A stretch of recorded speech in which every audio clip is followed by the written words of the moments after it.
Hello students, welcome to Mad Educators, another official YouTube channel Mad Edu Chemistry, specially designed for chemistry, and I am your online educator for the subject chemistry. Students, today we are going to solve this question. This question is from class 11 second unit, the structure of atom. Question number is 2.10. Student, read this question very carefully. Electromagnetic radiation of wavelength 242 nanometer is just sufficient to ionize the sodium atom. Calculate the ionization energy of sodium in kJ per mole. Okay so हमें यहाँ पर जो ionisation energy of sodium atom है उससे हमें निकलना है and कौन सी यूनिट पर किलो जूल पर मोल. ठीक है, so we will solve this question step by step. To solve this question हमें यहाँ पर एक फॉर्मूले का इस्तेमाल करना है जो है H/c lambda. Energy E equal to H/c lambda जो फॉर्मूला है उस फॉर्मूले से हम इसको डिराइव करेंगे. ठीक है, उससे पहले हमें जानना जरूरी है कि आयोनाइजेशन एनर्जी क्या है. आयोनाइजेशन एनर्जी एक एनर्जी है, ठीक है, जो मिनिमम एनर्जी है needed to remove the outermost electron from a gaseous atom. यानी कि कोई भी गैसियस एटम को आयन में कन्वर्ट करने के लिए जो minimum amount of energy required है, यानी कि इसके जो वैलेंस इलेक्ट्रॉन सेल है इससे मिनिमम एनर्जी रिक्वायर्ड है जिससे एक इलेक्ट्रॉन को हम रिमूव कर सके एंड इसे एक आयन में कन्वर्ट कर सके. सो वो जो minimum required energy to convert an gaseous atom to an ion is called the ionization energy.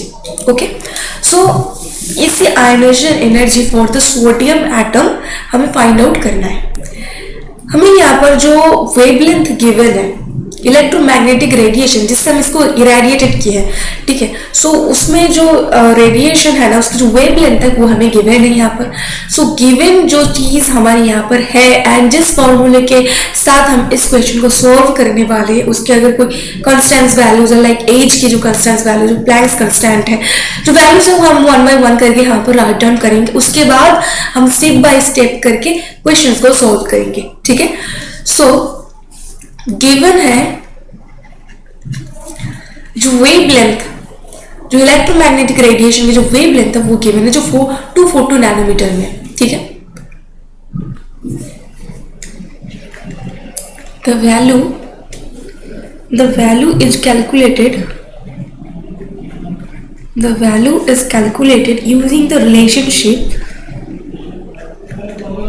using the relationship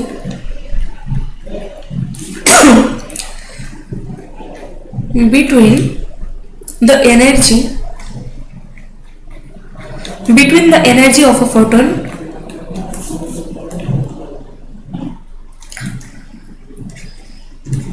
जो कैपिटल E है प्लैंक्स कांस्टेंट्स को हम किससे डिफाइन करते हैं जो स्मॉल h हो, constant small h and the speed of light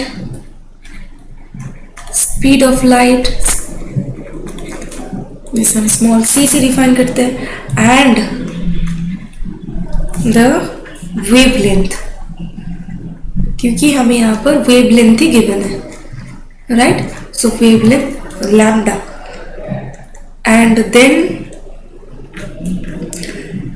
scaling this energy from single atom to 1 mole of atoms. Then scaling क्योंकि हमें यहाँ पर kg पर मोल में फाइंड आउट करने के लिए बोला गया है. सो हमें एक एटम के लिए पहले फाइंड आउट करेंगे देन मोल्स एवोगाड्रो नंबर के साथ इसको मल्टीप्लाई कर देंगे. ठीक है, सो देन scaling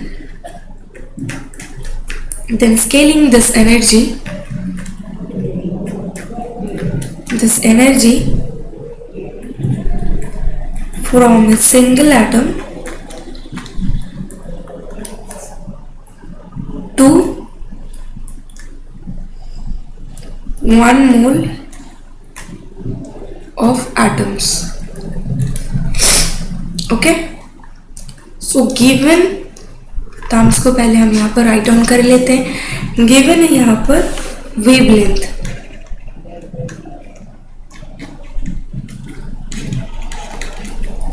242 नैनोमीटर, जिसे हम मीटर में कन्वर्ट करेंगे। 242 मल्टीप्लाई किससे करना होगा, 10 टू द पावर -9 से। सो ये कन्वर्ट हो जाती है मीटर में, ठीक है। सेकेंडली जो टर्म यहाँ पर यूज होने वाली है वो है प्लैंक्स कांस्टेंट। प्लैंक्स कांस्टेंट, इसका वैल्यू क्या है, 6.626 into 10 to the power -34 joule second. Speed of light, देखो यहाँ पर ना सारे के सारे जो यूनिट है उसे हम एसआई यूनिट पर रखने की कोशिश करिए, क्योंकि यूनिट बहुत एक इम्पॉर्टेंट फैक्टर है। अगर यूनिट की गलती कर दोगे तो आंसर नहीं मिलेगी एंड क्वेश्चन का जो न्यूमेरिकल है वो गलत हो जाएगी, ठीक है। सो हमें हमेशा यूनिट को भी ध्यान में रखना है। सो हम सारे के सारे जो यूनिट्स हैं हम इसको एसआई में कन्वर्ट कर रहे हैं। So 2.998 into 10 to the power 8 metre per second. Round off करके 3 into 10 to the power 8 metre per second भी हम बोल सकते हैं, पर हम यहाँ पर एक्यूरेट जो वैल्यू है उसको हम यहाँ पर कंसिडर कर रहे हैं। चलो, एवोगाड्रो नंबर, एवोगाड्रो नंबर जो कैपिटल एन है, ठीक है, 6.022 इंटू 10 टू द पावर 23 मोल है, राइट। सो ये सारे के सारे जो वैल्यूज है इस इक्वेशन को सॉल्व करने के लिए हमें हेल्पफुल होने वाली है। सो चलो अभी क्वेश्चन को सॉल्व करते हैं। पहले हम एनर्जी फाइंड आउट करेंगे for a particular atom. One atom के लिए जो एनर्जी है उसको हम फाइंड आउट करेंगे। So the energy required to ionize a single sodium atom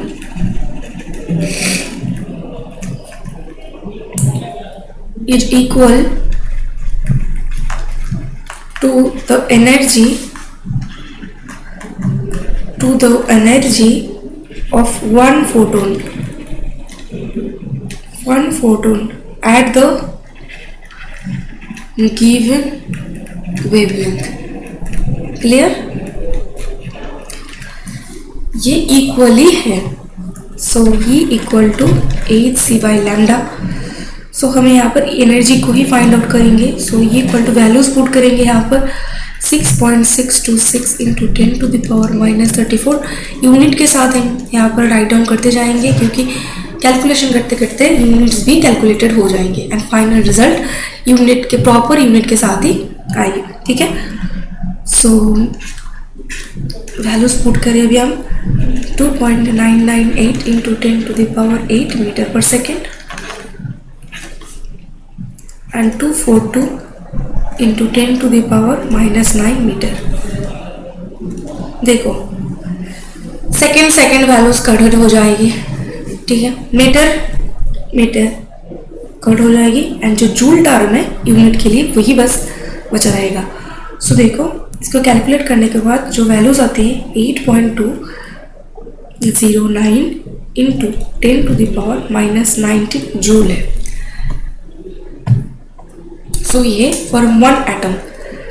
अभी हम आयोनाइजेशन एनर्जी फाइंड आउट करेंगे फॉर पर मोल, जो जूल पर मोल में आएगी, क्योंकि यहाँ पर जूल आई है, ठीक है। सो अगर हम इसको एक आयोनाइजेशन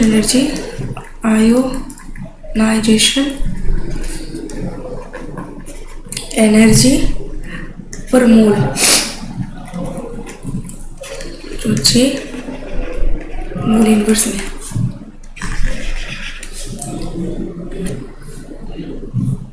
सो इसको क्या करना है ना, मल्टीप्लाई कर देना है। E equal to Avogadro number से। So energy 1 mole 8.29 into 10 to the power -19 joule per atom into 6.22 into 10 to the power 23 atoms per mole. Atoms cut हो जाएंगे इधर एंड जूल पर मोल में आ जाएंगे and final result energy per mole is equal to 494.320 joule mole inverse में।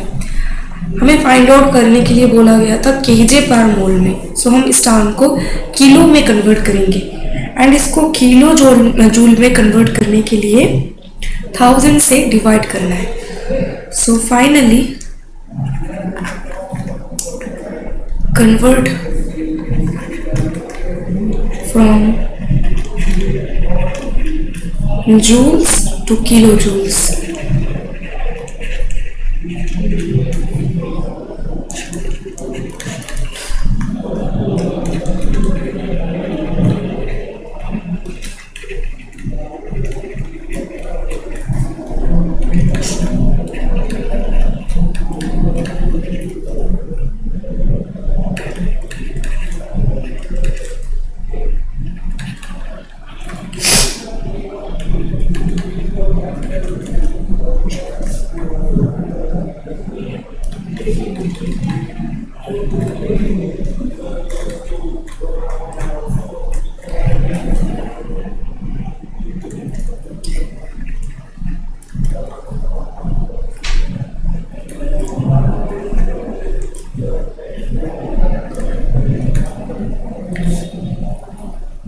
So ionization energy for sodium atom is 494.32 kJ mole inverse है, ठीक है।